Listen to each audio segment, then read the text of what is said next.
Merci de votre fidélité à la télévision numérique, mesdames, messieurs. Salutations à toutes et à tous et bienvenue à ce journal des sports. Débutons avec le football. Les playoffs du championnat national de la République démocratique du Congo s'est poursuivi le week-end dernier avec deux rencontres au menu. Pour son périple à l'est du pays, les FC Saint-Éloi Lupopo a réussi un carton plein.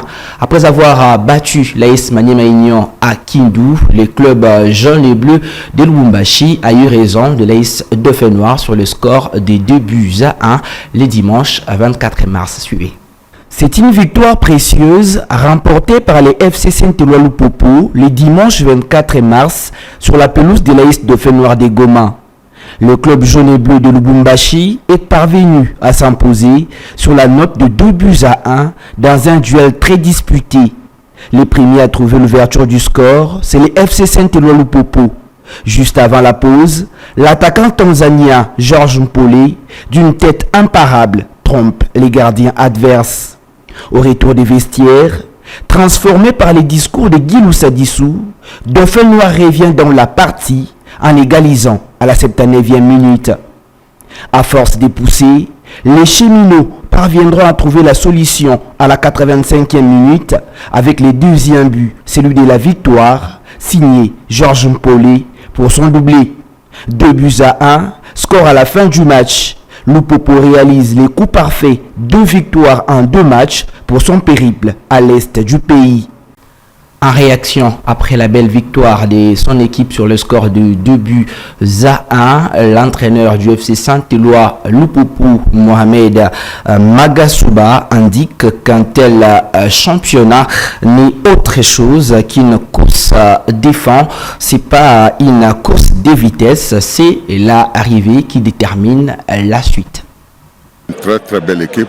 Vraiment, je dis que le coach de Sadissou, il fait un travail remarquable. Je vous assure, moi je suis épaté, c'est vrai que nous avons gagné, mais le travail qu'il a là-bas ici, franchement ça me fait du boum au cœur parce que quand je vois un de mes fils faire un grand travail comme ça, mais tenir à l'haleine vraiment pendant 90 minutes, je suis très fier de lui malgré la défaite, parce que le football, peut-être faut toujours un gagnant certainement, c'est nous qui avons gagné, mais je vous assure, l'équipe de Dauphin reste une équipe très très solide. L'inverse pouvait se faire parce que c'est le football. Mais quoi qu'il arrive, il faut encourager la production footballistique qu'on voit avec cette équipe-là. Ça veut dire qu'il y a un travail de fond. C'est le contenu qui est important dans le football. Ils ont un très bon contenu. Je vous assure que ce n'est pas pour flatter. Je suis fier de lui. Je le lui ai dit tout de suite qu'il continue à bosser. Nous avons déjà dit qu'on a pris le train un peu en retard. Mais nous savons qu'un tel championnat n'est autre chose qu'une course de fond.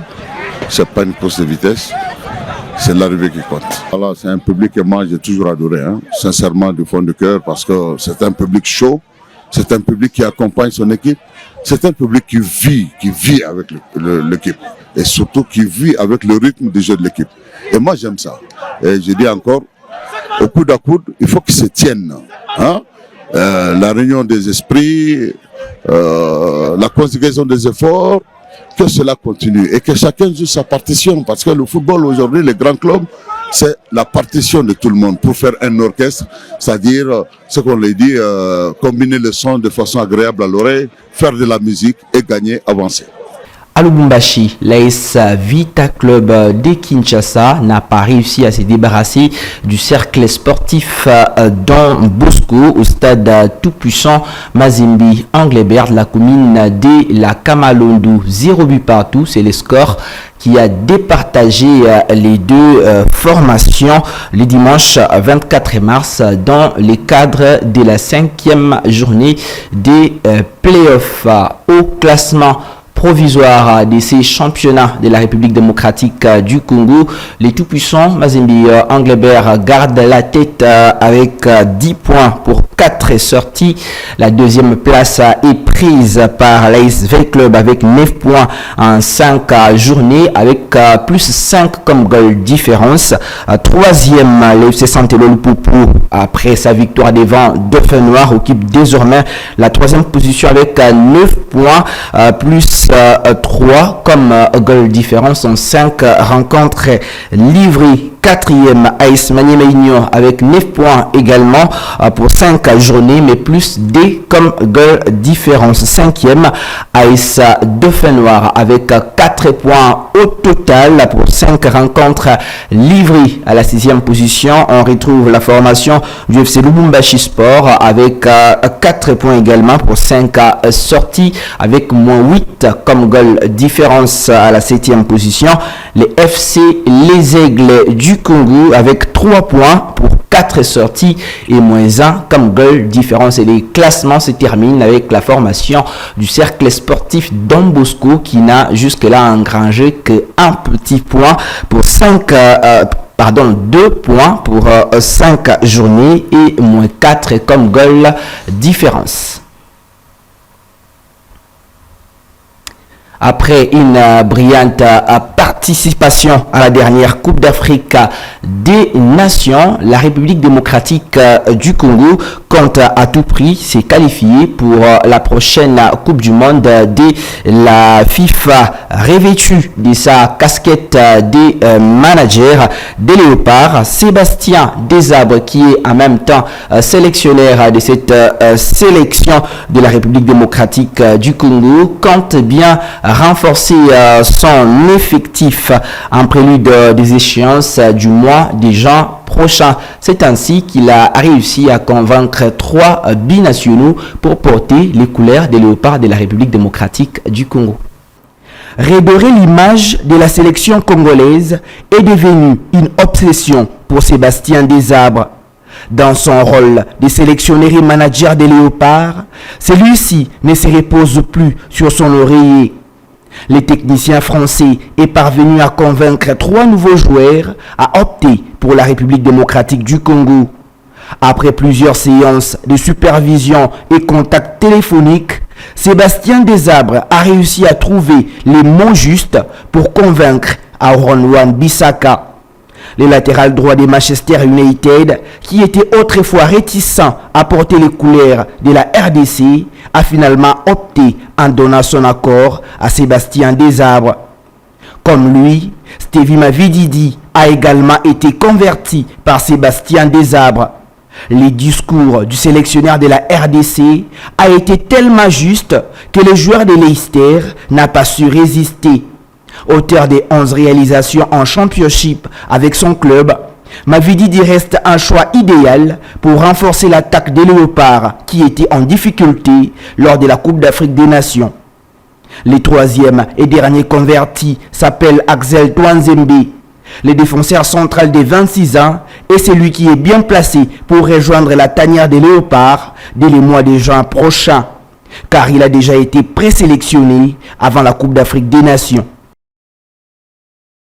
Parlons tout à fait autre chose dans ces journaux. Alors que les Jeux africains ont tiré l'air à rideau le dimanche dernier à Accra, capitale du Ghana, 2 boxeurs congolais sur les 7 qualifiés en finale ont réussi à remporter 2 médailles d'or dans leur catégorie respective. Il s'agit de Steve Koulenguluka chez les moins de 78 kilos qui a battu l'Égyptien El Saïd Araga au point dans l'avant-dernier combat de la soirée.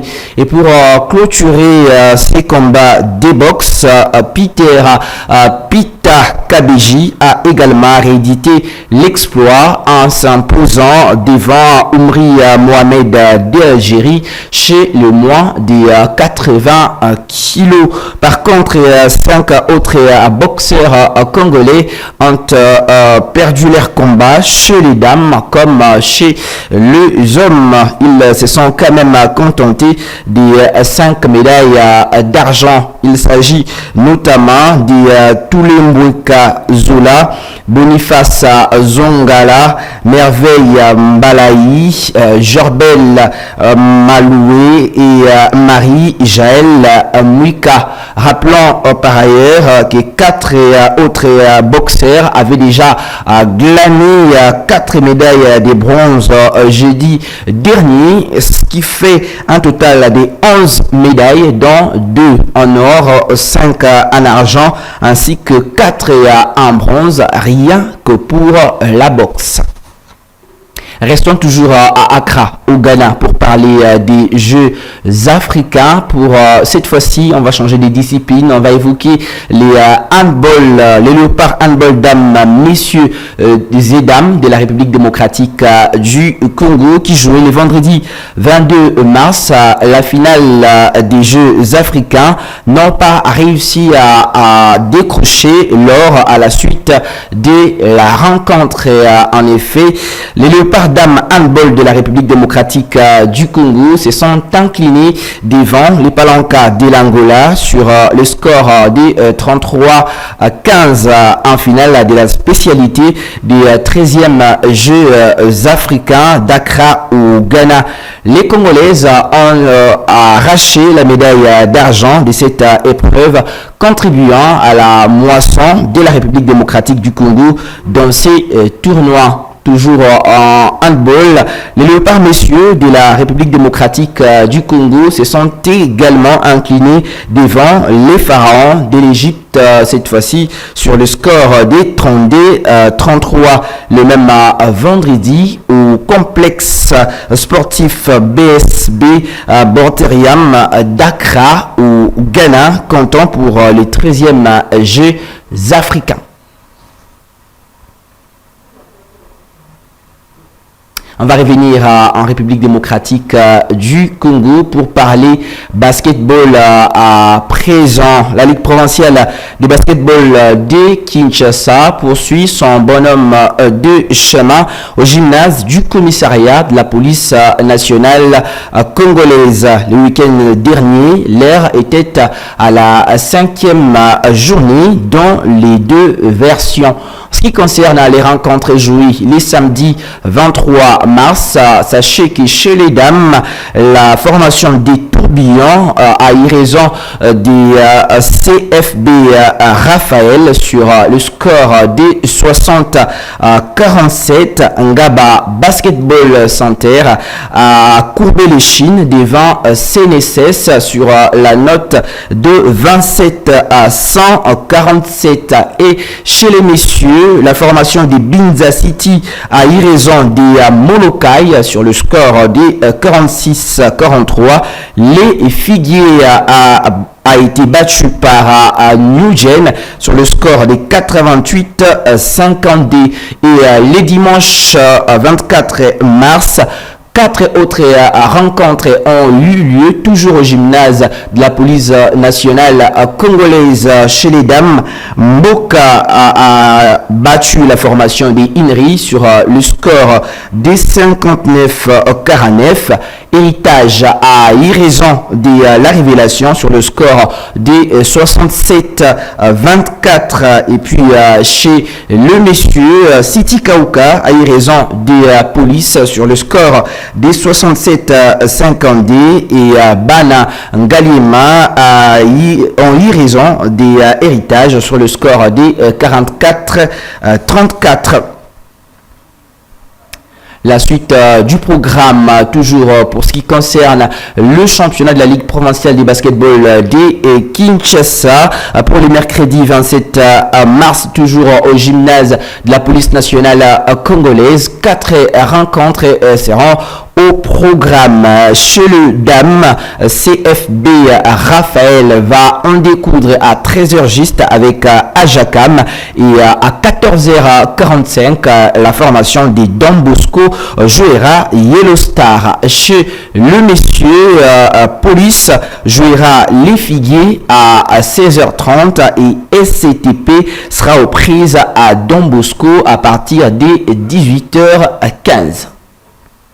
C'est la fin de ces journaux des sports sur la télévision numérique C24. Mesdames, Messieurs, merci de votre sympathique attention accordée à notre égard. Au revoir.